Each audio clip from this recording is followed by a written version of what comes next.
bem-vindos ao Cast Knowledge. Eu sou o Saulo, estou aqui com meu pai, Zé Antônio, mais uma vez, mais uma semana. É, Vamos lá, né, pai? Agradecer o pessoal aí mais uma vez que está nos apoiando, nos assistindo, nos seguindo. YouTube, Spotify, já sabem o que fazer. Seguir, deixa um review lá, 5 estrelas, joinha. Comentem as suas ideias, suas sugestões de temas, formato, linguagem, referências, tudo que vocês quiserem, né, tudo que vocês tiverem para sugerir, por favor, né, não, pai? Isso aí, é agradecer então, pessoal. Muito obrigado aí por dispensar um pouco do seu tempo para ouvir o que a gente tem para dizer, para participar dessa viagem através das civilizações antigas com a gente, né? E como o Saulo falou, então não esqueça, por favor, de subscrever no canal, se inscreva no nosso canal, dê o like, assine o sininho de notificação, por favor, compartilhe o nosso canal com as pessoas que vocês acham que têm interesse nesse tipo de assunto. E mande as suas sugestões, as suas críticas, né? E nós vamos tentar adequar, a gente está adequando o nosso canal para que ele possa atender melhor a vocês. Então, por favor, não deixem de deixar aí as suas sugestões para a gente. Como nós tínhamos falado no episódio passado, né? No episódio passado nós falamos sobre a civilização suméria e nós tínhamos dito que essas civilizações antigas eles não separavam as mitologias, né, os mitos das divindades, os deuses e tal, dos seus afazeres diários. Né? As coisas eram meio que misturadas. A mitologia ela era parte do cotidiano, né? Era parte do dia a dia da vida das pessoas. Tanto que o templo era, além de templo, era o centro administrativo das cidades. Né? E aí nós dissemos que hoje nós íamos falar de uma história muito legal, que é a história do dilúvio segundo os sumérios, né? Segundo o É, que eles falavam. a gente estava falando sobre isso, né? Você chegou nesse assunto do dilúvio justamente porque muitas das invenções e das tecnologias que são a base da nossa civilização moderna foram primeiro encontradas ali nos Sumérios. E existe evidência de uma grande inundação, né? Ou como a gente pesquisou e chegou à conclusão, mais de um conto, mais de uma versão da mesma história, ou talvez mais de uma grande inundação também é uma possibilidade, que foi pelo menos um desses eventos que foi de grandes proporções e afetou ah, a humanidade, ali, as populações da época, principalmente a população próxima da costa, como eram, né, sempre foi na nossa história a maioria dos centros populacionais próximos da costa, algum tipo de rota fluvial de navegação ali de fácil acesso. Então, essas histórias da grande inundação ou das grandes inundações, elas acompanham a, a mitologia e a história do desenvolvimento da civilização, né? Então, pode ser uma explicação, né, plausível até para o que a gente sempre pergunta aqui. Qual que é a origem desses conhecimentos? E é tão difícil encontrar evidências mais antigas e boa parte dessa evidência provavelmente se perdeu de alguma forma, talvez esteja no fundo do mar, no fundo do deserto, enterrado, né, de alguma forma, mas que houveram essas catástrofes, né? E os sumérios têm uma história maravilhosa, né, meu pai? Estima-se que tenha mais ou menos 1.500 culturas diferentes que, durante o curso da história, narraram essa questão uma inundação, de um dilúvio, de uma grande inundação que meio que reiniciou a civilização, né? Ah, isso se você escuta desde os índios da América do Norte até os aborígenes da África, passando pela América Central, América do Sul, ah, Austrália. Austrália, os celtas, os egípcios, os chineses, os hindus, os indianos, todos eles contam de alguma forma, cada um dentro da sua perspectiva, eles contam a respeito de algum tipo de inundação que acabou com a civilização que eles conheciam e iniciou-se um novo ciclo civilizacional naquela região. Uhum. A história dos Sumérios não é diferente, né? Então você tem um conto, né, que nós tínhamos falado, que chama um Épico de Gilgamesh, ou Conto de Gilgamesh. Esse é um dos 4 principais mitos a respeito de inundação que foi encontrado na região da antiga Mesopotâmia. Esses contos, eles datam, através de datação, né, as tabuletas que contêm esses contos, eles datam entre 3.000 anos antes de Cristo a 700 antes de Cristo, mais ou menos assim. E aí, a primeira pessoa que descobriu esse conto é um estudioso chamado George Smith. Esse cara, ele era um estudioso de escritas antigas do Museu Britânico, e ele estudando alguns fragmentos de escritos cuneiformes, em 1872 ele se deparou com um desses tabuletes, dessas inscrições, que contava o Épico de Gilgamesh, né? Então, o que acontece? Os contos, eles têm um épico que chama Épico de Atrahace, que ele é o mais antigo que eles conhecem, que data mais ou menos de 2.800 a 3.000 anos antes de Cristo. E aí você tem evoluções do Épico de Gilgamesh, que, segundo o professor Jeffrey T. Gay, que é um PhD da Universidade de Yale, ele é PhD em estudos bíblicos e história do Oriente Antigo, e ele fala que existem mais ou menos 7 versões da história do conto de Gilgamesh. Ele conta isso no livro chamado A Evolução do Épico de Gilgamesh. Ele traça paralelos entre cada uma dessas versões e o que elas foram mudando, né, de uma para outra com o passar do tempo, e até se adaptando conforme as cidades e as comunidades evoluíam, eles iam adaptando esse conto para poder se adequar ao que eles estavam vivendo naquele momento.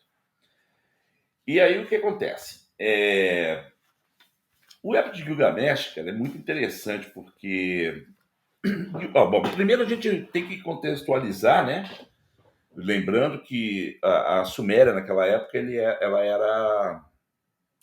era dividida em vários reinos, né? Cada cidade tinha um governante, um rei, que geralmente era um semideus, um rei-deus, ou um sacerdote-rei, né?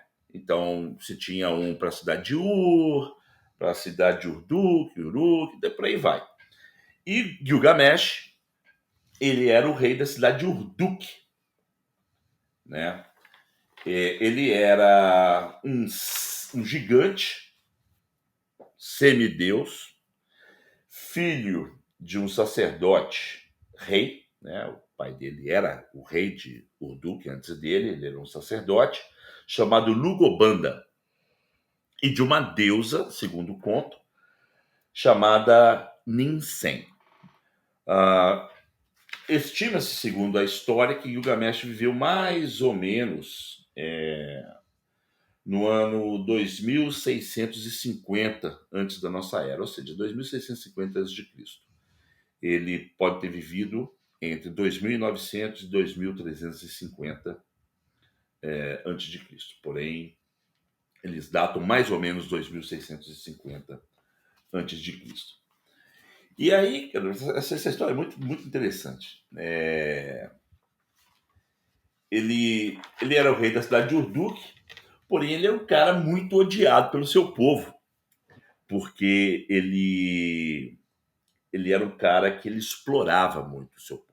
Ele construiu obras assim monumentais, né? Templos monumentais. Ele cercou a cidade toda com uma muralha altíssima, muito larga e tal.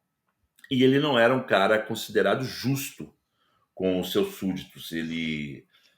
Se alguma mulher despertasse o interesse dele, ele iria possuir essa mulher, independente dessa mulher ser casada, independente de qual classe social ela pertencia e tal. E com o passar do tempo, o povo começou a ficar revoltado com ele, e aí pediram aos deuses que intercedessem em favor deles, né? E aí o deus Anu pediu para uma deusa chamada Aruru para que ela enviasse uma criatura para poder matar Gilgamesh. E aí Aruru pegou barro e criou um ser chamado Enkidu. Ele tinha patas de animal e tinha chifres e era um gigante também. E mandou o Enkidu ir lá para Urduk para poder matar o Gilgamesh. O Enkidu, quando viu como o Gilgamesh era um cara que realmente era injusto, era mau e tal, o Enkidu pegou e falou: bom, para eu matar esse cara, eu vou chamar ele, vou desafiar ele para uma batalha. E nessa batalha eu mato ele. E aí, beleza. Ele desafiou o Gilgamesh. E durante essa batalha, né, o conto não fala quanto tempo durou, mas durante essa batalha, eles descobrem que eles têm muito mais coisa em comum do que diversidades. E ao invés deles continuarem brigando, eles decidiram virar amigos. E acaba que o Enkidu e o Gilgamesh eles se tornam amigos inseparáveis, cara. E eles vão, durante os próximos anos, eles vão viajar e passam por várias aventuras, lembrando muito os 12 trabalhos de Hércules, né? De matar criaturas e serem atacados por leões de tantas cabeças e matarem, não sei o que lá e tal. E aí o que aconteceu? O Gilgamesh vira para o Enkidu. O Gilgamesh, né, pela história, parece que ele era meio aloprado, porque ele pega e fala para o Enkidu assim: cara, vamos dar um pulinho ali na floresta de cedro, que eu quero descobrir o segredo da vida eterna. Eu quero perguntar para os deuses. A floresta de cedro é, segundo a lenda, onde os deuses moravam. E aí, quando eles chegaram na floresta de cedro, existia um ser lá chamado Umbaba, uma criatura feroz, gigante, aterrorizante, segundo o conto. Eles falam que ele soltava fogo pela boca, o sopro dele, quando ele soprava a morte. Então era um cara bem, bem aterrorizante. Apocalíptico. E aí, o que acontece? Esse ser, o Umbaba, ele, para defender a floresta, ele tentou matar o Enkidu e o Gilgamesh. Só que o Enkidu e o Gilgamesh, os caras eram mais espertos, eles conseguiram enganar o Umbaba. E aí eles pegaram e mataram o Umbaba. E pegaram os poderes que o Umbaba tinha e espalharam esses poderes mágicos por toda a Suméria, transformando a terra da Suméria mais fértil, segundo o conto, né, uma terra mais abençoada, mais fértil e tal, através dos poderes do Umbaba. Isso aí deixou uma deusa chamada Ishtar pé da vida, porque eles mataram o guardião da floresta onde ela e os outros deuses habitavam. E aí ela decide enviar um touro gigante, um touro bem poderoso, para destruir todas as plantações dos fazendeiros na Suméria. E aí esse touro chega para destruir as plantações e de novo Gilgamesh e Enkidu eles agem para matar o touro. E o Enkidu ele segura esse touro pelo chifre enquanto Gilgamesh mata o touro. E aí o que acontece?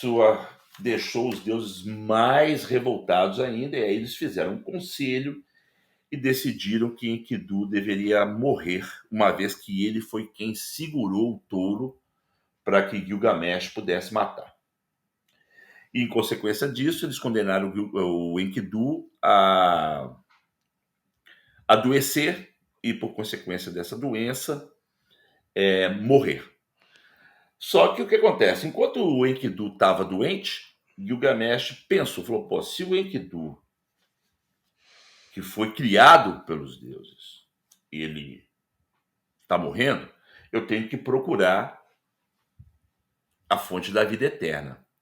Tanto para eu não morrer, quanto para eu poder curar o meu amigo Enkidu, né? E aí ele ficou obcecado pelo segredo da vida eterna. Ele saiu em procura desse segredo da vida eterna, foi por vários lugares e tal. E aí, depois de ajuda, teve a ajuda de um outro gigante que ajudou ele num barco a atravessar um lago, que as águas desse lago, segundo conta, essas águas eram venenosas.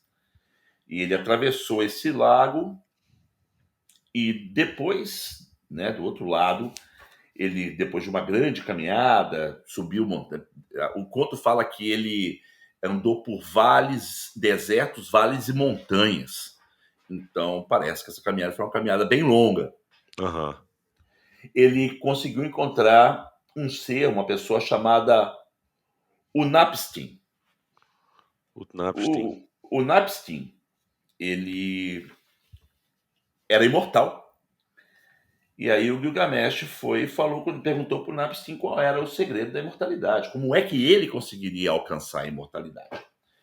E aí o Unapstin falou com ele, cara, tem jeito não, você não consegue, você não vai conseguir nunca ser imortal. Porque para você ser imortal, você teria que salvar a humanidade. E quando os deuses criaram os homens, o ser humano, os deuses aplicaram a eles a morte e mantiveram para eles, deuses, o segredo da imortalidade. Aham. Mas existe uma erva no fundo uma planta no fundo do mar que, se você conseguir pegar e comer dessa planta, essa planta tem o poder de te rejuvenescer. Então, ela vai retardar o seu envelhecimento. Você não vai deixar de morrer, mas você vai viver muito mais tempo. E aí, o Gilgamesh falou, pô, Enkidu, tudo bem, mas e como é que você é imortal? Enkidu não, Utnapishtim. Desculpa, Enkidu não. O Enkidu estava doente. Isso. O Utnapishtim. Aí o Utnapishtim contou para ele que, muito antes da existência de Gilgamesh, o deus Enki e os outros deuses, né, eles estavam revoltados com o ser humano, porque o ser humano tinha se tornado um povo mau, um povo desrespeitoso, e chegou a um ponto aonde eles estavam tão fora de controle que o barulho que eles faziam impedia que os deuses descansassem. E aí os deuses pegaram e falaram, pô, essa é a única forma que a gente tem de resolver esse problema, é acabando com a existência da humanidade. E aí eles chamaram o Tapestim para poder falar com ele assim, ó, o Tapestim, você vai fazer uma arca e você vai colocar a sua família nessa arca e você vai colocar todos os animais que você conseguir dentro dessa arca, porque nós vamos inundar a terra. E Uhum. você está incumbido de salvar a existência humana. Preservar a existência humana. E aí o Napestim pegou, fez como eles fizeram. O deus Enki foi quem falou com ele, deu para ele como é que ele deveria construir a arca. Ele construiu a arca de acordo com as orientações de Enki, colocou os animais dentro da arca, colocou a família dele. E aí, quando ele estava já dentro da arca com os animais, os deuses mandaram um dilúvio. E esse dilúvio durou 7 dias e 7 noites. E Aham. aí, durante esses 7 dias, 7 noites, às vezes o Napestim ele soltava um pássaro para ver se esse pássaro voltaria com um ramo, alguma folha, porque se ele voltasse, seria sinal de que as águas já estavam recedendo, né? Já estavam voltando para o normal, e aí o dilúvio estaria acabando. São muitas similaridades com a história do dilúvio bíblico, né? Muitas, muitas. E aí a arca ela acaba encalhando em um monte. E aí a família desce, os animais descem da arca, e em agradecimento aos deuses pelo fato desses deuses terem preservado a vida do Napestim, o Napestim pega um dos animais e sacrifica esse animal para os deuses, e aí os deuses, em agradecimento, dão a ele a imortalidade.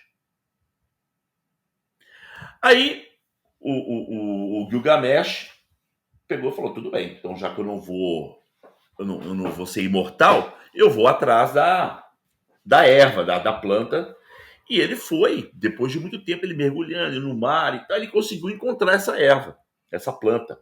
Ele trouxe essa planta com ele, e aí, cansado dessa procura e tal, ele vai se banhar na beira de um lago, depois descansar, e quando ele está descansando, uma cobra come a erva. E ele acorda justamente no momento que essa cobra está acabando de comer essa planta, e ele vê que a cobra ela diminui de tamanho e rejuvenesce. E aí o que acontece? A única esperança que ele tinha de viver mais tempo foi embora junto com a cobra, porque a cobra comeu a planta, né? Aham, aham.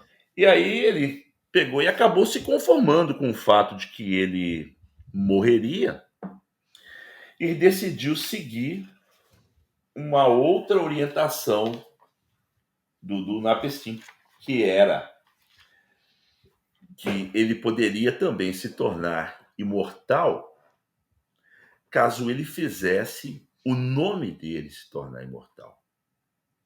Através dos feitos dele, se o nome dele prevalecesse para a eternidade, ele estaria sempre eternizado.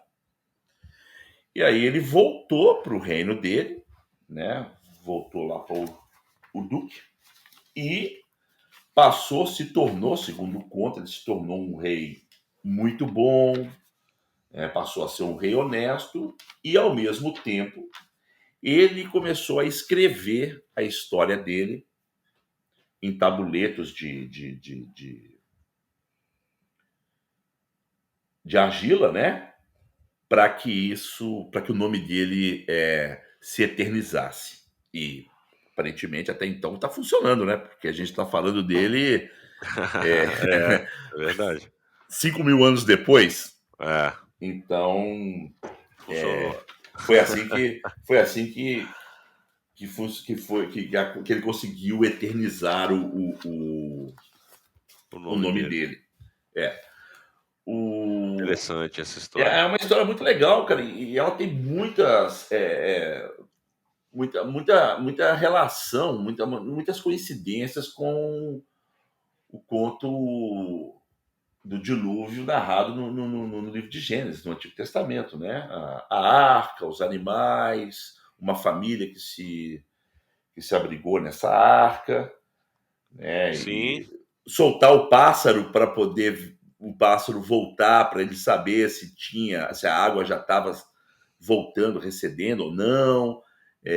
Tem encalhado num monte, né? É. São muitas coincidências, assim, muitas coisas que são bem parecidas entre um conto e outro. Tem um épico que é até mais antigo que o do Gilgamesh, chamado de Enuma Elish, que é justamente como se fosse o Gênesis, a história da criação, que encapsula esse dilúvio e várias outras coisas, a questão do primeiro ser humano, que era chamado de Adamo, tipo Adão mesmo, ah, a cidade do Éden, que eles, enfim, tem várias similaridades. Se vocês quiserem ouvir mais sobre esse conto, a gente pode fazer depois um episódio sobre esse conto e a relação que ele tem com o Antigo O Testamento. Antigo Testamento, Deixa um comentário aí, se vocês quiserem ouvir esse episódio que a gente vai fazer. tudo existe uma relação tão grande, né? Porque se você pegar bem, a própria a história da criação, o surgimento dos sumérios, ela se dá ali entre o rio Tigres e Eufrates, da mesma forma que o Jardim do Éden era, né, na região do rio Tigres e do rio Eufrates. Abraão era sumério, Abraão era da cidade de Ur, Uhum, né? E os historiadores eles acham que o Antigo Testamento ele foi escrito provavelmente durante o exílio dos hebreus na Babilônia, o exílio babilônico. Então, eles acham que essa coincidência se dá pelo fato dos exilados, do povo que foi exilado na Babilônia, eles passaram 400 anos no exílio. Então, o que acontece? Eles assimilaram a boa parte da cultura aham, babilônica. E essa cultura babilônica ela é oriunda dos sumérios. Ela vem, a raiz dela é suméria, né? aham, Então, é aham, tanto que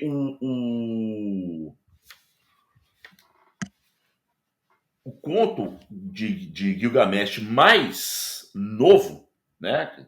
Tem conto de 3.000 anos antes de Cristo até 700 anos mais ou menos. Então, o que acontece? Os babilônios também escreveram sobre Gilgamesh. aham. Ele foi E, sendo passado, né? e eles foram adaptando esses contos de acordo com o que eles estavam vivendo naquele momento, de acordo com a sua história. Aham. Né? Então, existe uma grande coincidência, E se é que é você muito. pode se chamar de coincidência, ou se um não é derivado do outro, né? Sem É. querer questionar a crença de ninguém. Nós estamos aqui Uhum. falando de fatos arqueológicos e científicos. Não estamos entrando aqui na questão Religiosa. religiosa dos fatos, exatamente. É. Mas existe uma relação muito grande. Assim Existe, como existe a existe. relação de várias Não, e outras. essa relação ela pode ser determinada numa linha do tempo. Então, assim, é fácil determinar quem veio antes de qual, para saber quem foi referência de qual. Exatamente. Porque coincidência demais, né? Tipo assim, como a gente estava falando aquele E, dia sobre a semelhança entre a escrita e a fonética daquele povo específico da Nigéria e os chineses. E cara, eu tenho por mim que naquele caso lá, se você colocar um chinês junto com alguém daquela que fala aquela língua na Nigéria, né? na Nigéria, eles conseguem se comunicar, velho. É, parece que Porque parece que é é muito mesmo, né. muito parecido, muito parecido. É Mas uma então, loucura. por associação, assim, a gente consegue deduzir muita coisa, né, mesmo assim, né, claro que a gente não é arqueólogo, nem PhD, nem estudiosos do assunto, então a gente está fazendo isso por questão mais por diversão mesmo e porque E é um dentro assunto daquilo que a muito gente consegue interessante. pesquisar, exatamente, daquilo que a gente É. pesquisa. Mas uma coisa que é muito interessante é não só esse conto do dilúvio e da enchente, ou de uma grande enchente, ele é contado pelo mundo todo, mas existem algumas evidências geológicas para mostrar que realmente aconteceu algum tipo de grande deslocamento de água. E uma dessas evidências, que é muito, muito forte, indicativa de algum tipo de catástrofe ali na região do Oriente Médio, é uma descoberta que foi feita, eh, pelo pessoal da Rússia, que é justamente uma cratera, né, muito provavelmente oriunda de algum impacto de algum objeto, um meteorito, um asteroide, uma cratera de mais ou menos 30 quilômetros de diâmetro no fundo do Oceano Índico, bem ali ao sul da Índia, a, a, a leste da costa da África ali, para lá de Madagascar ali, né, no centro, parte centro-sul do Oceano Índico.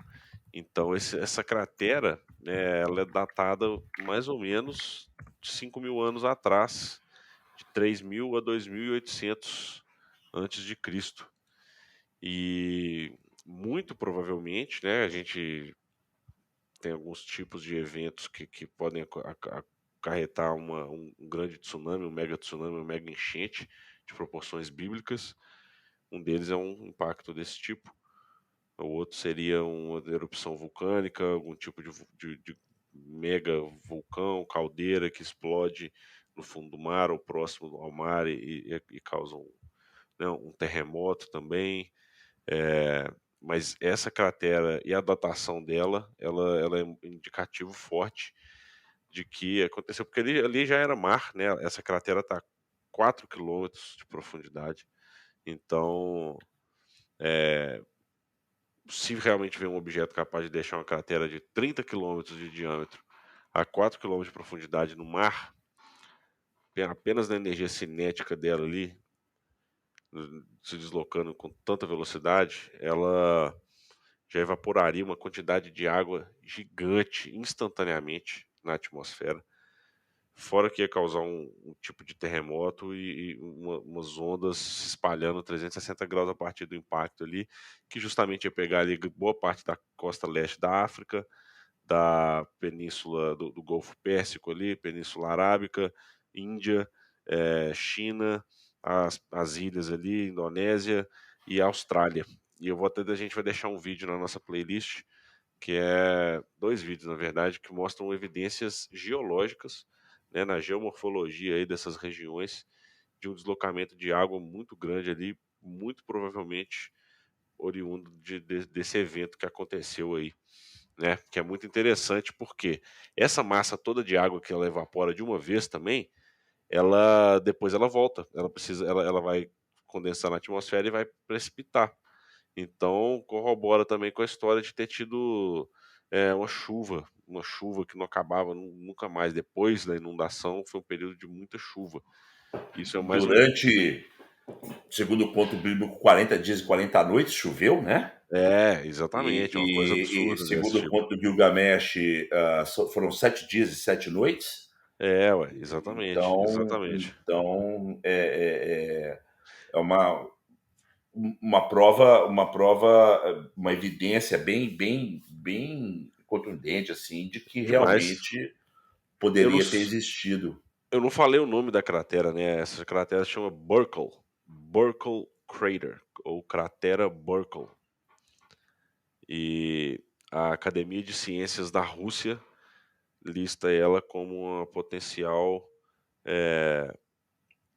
candidata assim a um impacto meteórico ali. Então é muito interessante, é muito interessante. E a gente no último episódio eu até comentei um pouquinho do que tinha acontecido num outro evento que a gente poderia ter tido uma outra inundação quando houve o derretimento das calotas polares na última era do gelo, há 11.800 anos. Então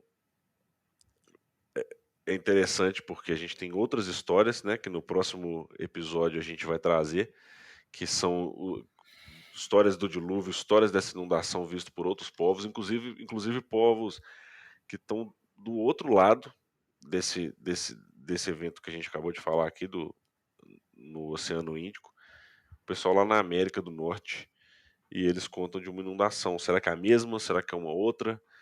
Porque as evidências mostram que muito provavelmente isso aí nos últimos 12.000, 13.000 anos pode ser que tenha acontecido 2 vezes já, uma mega inundação. de nível de extinção da civilização. Então, é muito interessante, né, e meio preocupante também. É, com certeza, com certeza. Essa cratera, ela vai, na realidade, ela vai endossar a, alguns contos, né? Porque se você pegar os contos que são dos aborígenes australianos, Sim, o que é contado pelos chineses, o que é contado pelos indianos, pelos hindus ali, o que é contado pelos egípcios, o que é contado na Suméria, o que é é. contado no Antigo Testamento, o que é contado ali na região da Etiópia e Então, tal. Se na você África, né, porque pela proximidade ali desse impacto, a África teria sido muito impactada. Então, isso aí, esses contos todos, eles podem estar, de alguma forma, ligados a esse evento, É, né? é, sim, E aí, sim. quando a gente passa para o outro lado, para a questão da América do Norte, América Central, América do Sul, se você for pensar, existem contos também na, na, nos celtas. Os celtas falavam de uma grande inundação, onde hoje é o Reino Unido.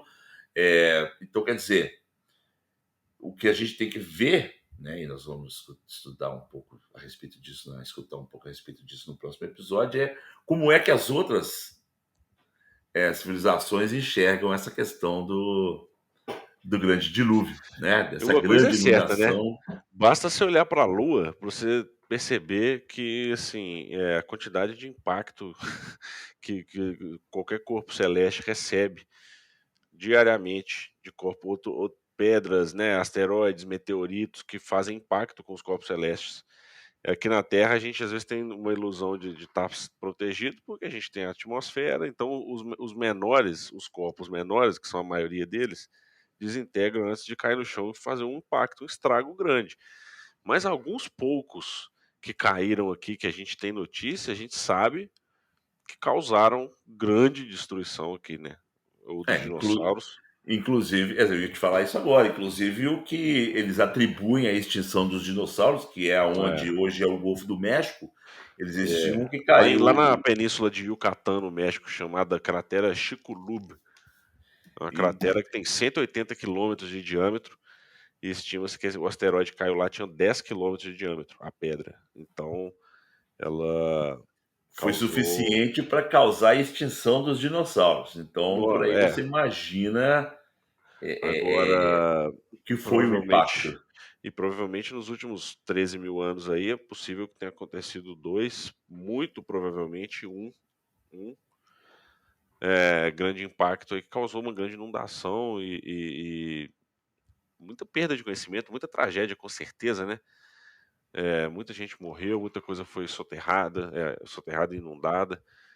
Então, a nossa Muita história coisa foi é muito mais perdida interessante nesses do que a gente eventos, imagina. com certeza. Mas isso fica para o próximo episódio. Então, no próximo episódio, nós vamos falar um pouquinho a respeito dessas grandes inundações vistas do ponto de vista contadas por outros povos do mundo. Beleza. Valeu, pessoal. Um abraço. Valeu, galera. Um abração, muito obrigado novamente. Então, dê o like, por favor, se inscreva no nosso canal, assine o sininho clica no sininho de Notificações. notificações e compartilhe o canal, por favor. E mandem as suas sugestões e mandem, por favor, as suas críticas para que a gente consiga ir adequando o canal e fazer com que o canal cresça cada vez mais. É isso aí, pessoal. Valeu. Muito obrigado, um abraço, fui.